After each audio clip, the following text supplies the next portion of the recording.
Aloha, hauia, oi, kuhuipu, kulei mami, kumili mili, o kaheke o na pua, ake kohuna hei, na kamakua.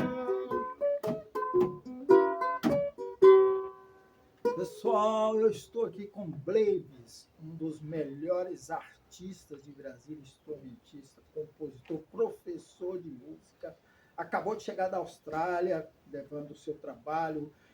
Enfim, ele está tocando aqui um dos instrumentos que ele domina muito bem, que é o ukulele, e trouxe, claro, o ukulele ali, daquele Pacífico ali, havaiano. Então, trouxe aqui na nossa música. Prazer, Blades. Tudo meu. Bom reencontrá-lo. Como estão as coisas? Tranquilo. E corrigindo aí, não foi Austrália, foi Havaí. Ele falou errado. Havaí. Não, mas está ali no Pacífico, perto da Então, Oceania. foi por isso do ukulele. Porque era no Havaí, e aí o Havaí foi até um... Melhor ainda, né? Com certeza. Por isso que dá... Se bem que a Austrália não é legal, né? Porque a Austrália tem muita banda bacana que saiu de lá, né? Cada banda fera.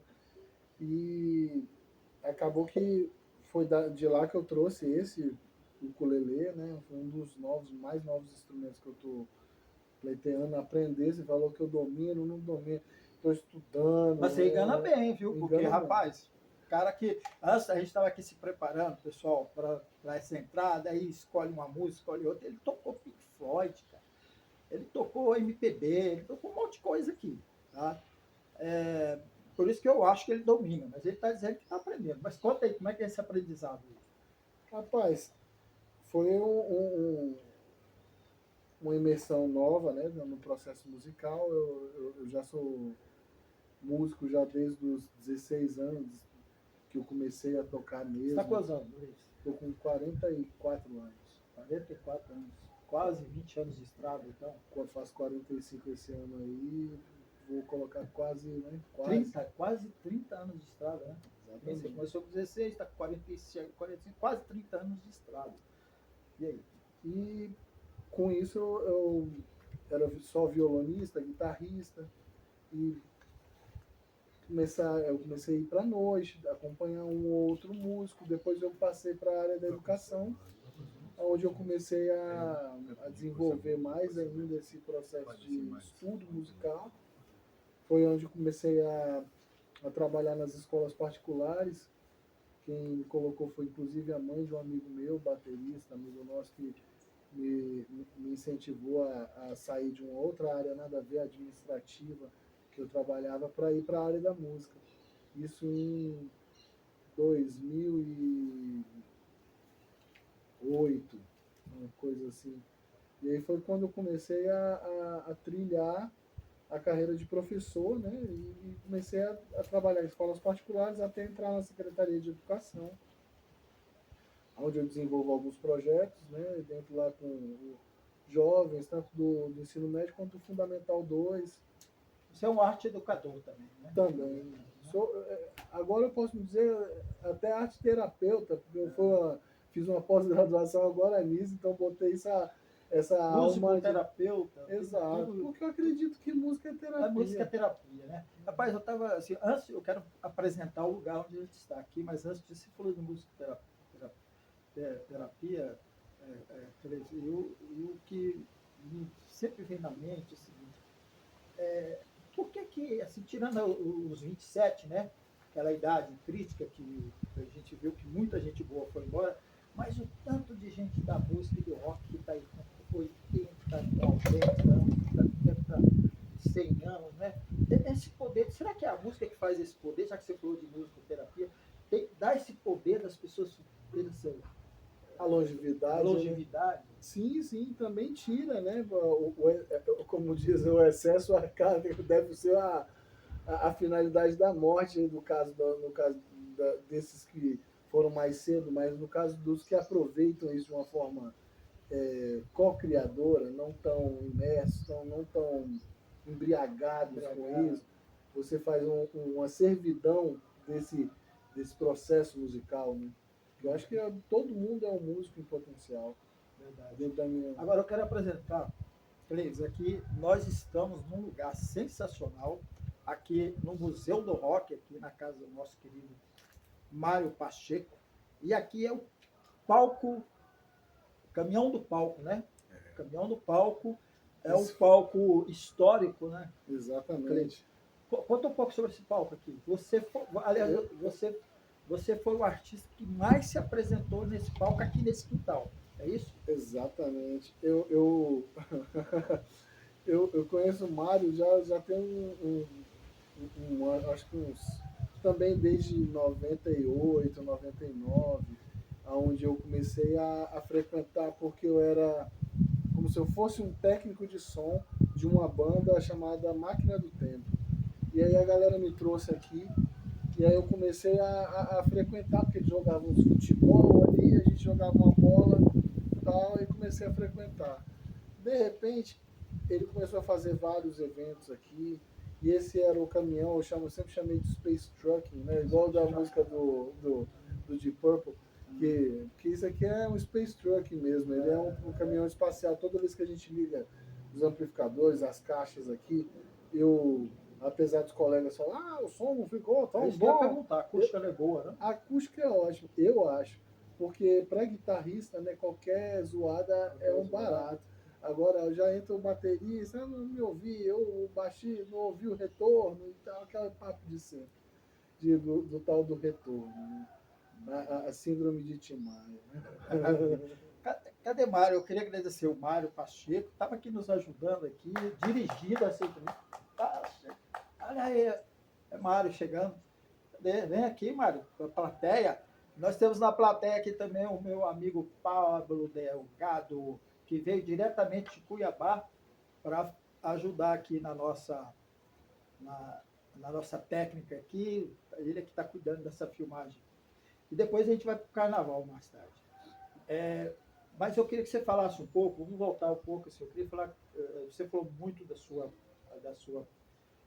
área da educação, como arte educador, como musicoterapeuta, como professor de música, mas eu queria que você voltasse lá na sua carreira. Aos 16 anos você já tocava o quê? Guitarra. Primeiro comecei, foi interessante que eu saí da arte marcial, né? Era um lutador. De quê? De Muay Thai, que eu viria a ser o boxe tailandês. Uhum. Aí eu machuquei a perna de um cara no meio de um torneio. E aí esse cara era amigo de uma menina da minha escola, eu fiquei ferrado na escola. Fui cancelado na época. Aí pronto, todo mundo queria falar comigo. Aí uma das meninas, que era a garota chamada Amanda, gigante, eu era apaixonado por ela, loira, linda, gigantona. Ela. Eu vou jogar um violão Aqui fora. Brasília, aqui Em Brasília. E qual era a escola? Era no Corgeso. Corgeso, que final. Corgeso, lá na Asa Sul, lá na L2 Sul. Tomara que a Amanda esteja nos assistindo aí para lembrar dessa história. Ela que me deu o primeiro violão e me ingressou na área. Depois eu comprei uma guitarra e comecei a trabalhar nessa área e fui seguindo sempre como guitarrista, violonista, mas agregando mais musicalidade com outros instrumentos, né? Para mim foi sempre interessante enxergar a ótica musical em cada instrumento, né? E a partir daí você integrou alguma banda ou só eu já toquei apoio tal? Já teve banda? Já tive várias bandas. Já tive a banda. Conta as histórias dessas bandas aí. O Boca Preta, teve o Planta. Minha primeira banda foi o Planta, que era eu, André Gurgel, Janari e Fábio Chaib, que era. André Gurgel tem algum parentesco com o Eduardo Gurgel? Não. André Gurgel, o vulgo Roots, baixista. Sensacional. Fantástico, um grande baixista. Janari também. Ambos famosos aí da cidade, mas não também são da banda hoje Protofonia.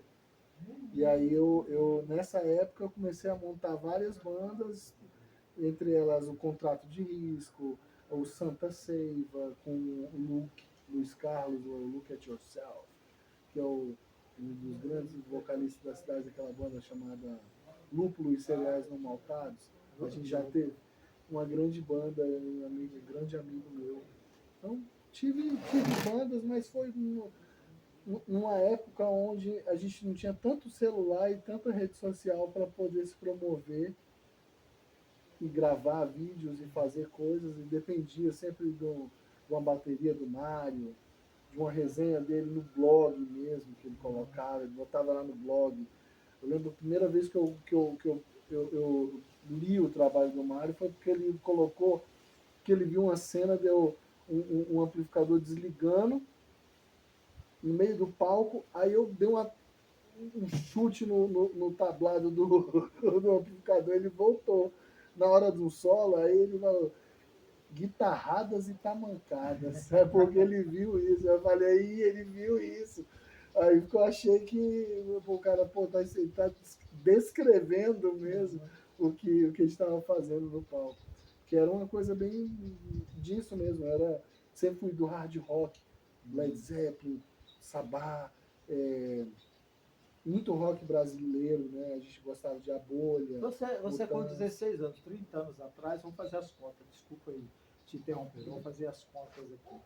Você tinha 16, você pegou ali o comecinho, talvez não, né? 30 anos atrás dá o quê? Não, 40 daria 84, que já era, você era um pouco mais novo. Mas você chegou a pegar aquela efervescência ali do rock de Brasília? Você Sim, como sim. adolescente? Claro, claro. Conta Mas aí, a como é gente, que a foi? gente não tinha. A nossa visão disso era de reais meninos perdidos. De andando, Conta isso. de andando. Eu morava na 415 Sul. Aí eu ia a pé até a 403 Sul para juntar um bando e ir lá na 109 Sul. E depois ir lá no Bar do Beirute, lá no Bar do Espetos, do Zé.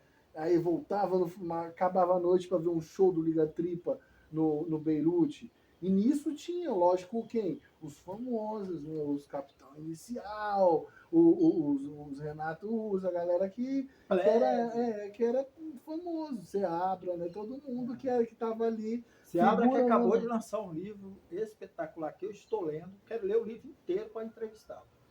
Sensacional, Eu quero ler. Qual é o nome do maravilhoso. livro? O livro do Seabra, A história dele? a história dele, chama, O Cara da Pebre. É um livro que ele traz toda a história da vida dele, daquele período do rock de Brasília. Rapaz, mais de 600 páginas, eu ainda não cheguei nem na metade, mas está delicioso. Um livro espetacular. Nós vamos trazer esse Seabra depois para conversar com a gente aqui no Almanac no Tirum também. Mas prossegue, eu gostei dessa história. Sabe por quê?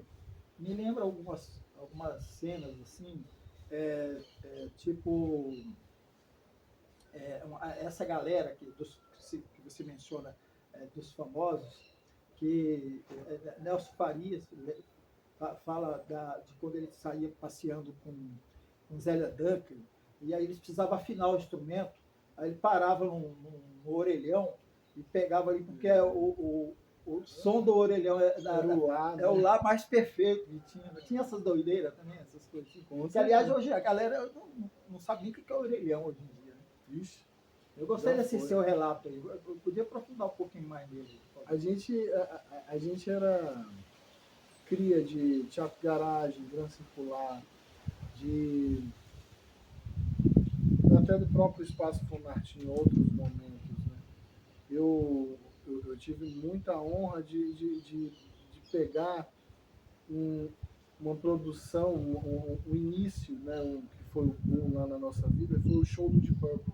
Opa! Né, que aí a gente teve o show, eles vieram, aí Isso foi que ano? Em 97. Eu fui num show aqui. 97 ou 98. Eu fui no show 2016, 2017, ali no Lago, mas a formação da banda era totalmente diferente. Totalmente. Esse que eu estou lhe falando, ele só tinha o Steve Morse, né, que era do Gypsy Chicks, né, que ele é um grande guitarrista, então ele entrou no lugar do Rich Blackmore fazendo um ótimo trabalho e foi um showzaço. A gente era um showzão também, mas você sentia falta, ele não tinha, ia antes, não tinha. Com certeza. Obviamente o Lorde já tinha morrido. Exatamente. Mas aí não foi só isso, foi na sequência, a gente foi pegando um monte de shows, eles trouxeram focos do Tis Van Lee, eles trouxeram um monte de artistas que foram trazendo pra gente a certeza de que a gente tinha que fazer uma coisa diferente nesse processo. Foi onde a galera começou a realmente estudar, se formar e querer realmente se apropriar do conhecimento da música. Muitas das vezes a pessoa toca, faz um som, mas ela não entende o que ela está fazendo, ela não sabe a tradução daquilo ali, né? A codificação por trás do processo musical. Então, foi aí que eu comecei a ver esses músicos, né, grandes, eu falei, não, eu preciso de tudo que... E essa é a grande escola, né? Exatamente. É a grande escola. E aqui, por falar escola, vamos então avançar um pouquinho. Como você se tornou professor? Como é que foi a sua formação para ser professor?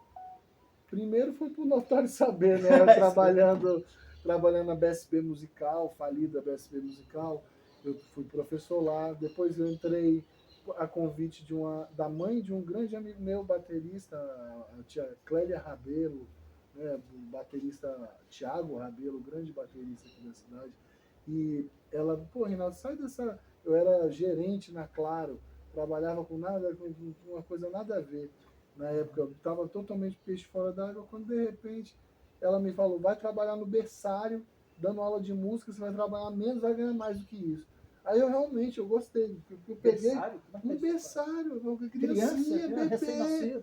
Exato, você vai tocar pro bebezinho o trenzinho caipira. E ele vai gostando também, ele vai aprendendo se sensibilizar pelo relaxamento que o som proporciona. Lógico, com muita leveza, suavidade, tranquilidade. E aí eu fui crescendo nisso, muita escola particular, até o dia que eu cheguei e dei um basta. E aí quis sair. Aí eu fui para... Você lembra da musiquinha que você tocava para as criancinhas? Claro. Você tem? Tira ela aí no ukulele? Nos dias quentes de verão, a gente vai lá no pomar e cata laranja, cata abacaxi e come até dizer enche, a fome passa, mas dá um calor. E a gente volta lá pro rio pra se refrescar. E era isso, era uma molecagem pura, muito Hélio Skind, porque eu fui criado com o Castelo Rá-Tim-Bum, então eu escutava o músico Hélio Skind, que ele fazia essas músicas, né? Palavra cantada também, você lembra? Não, mas isso é como se fosse antes, é o pai do Palavra Cantada. Pai do Palavra Cantada, Depois você pesquisa esse cara, que ele é um grande músico de música infantil, mas ele é muito bom.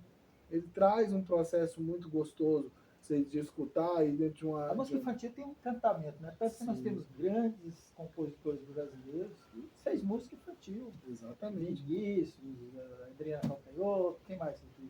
Toquinho, Tom Jobim, Gilberto Gil, aí vai, né?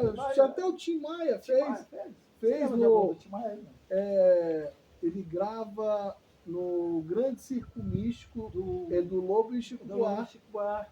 Ele grava Bela e a Fera. Que tem Beatriz, né? Que é outra coisa incrível, infantil. É por que eu acredito que a gente não tira a criança de dentro, né? Ela tá aqui, pequena, ela cresce, ela vira isso que você está vendo, porém lá dentro é uma criança. É uma criança ou reprimida ou muito viva.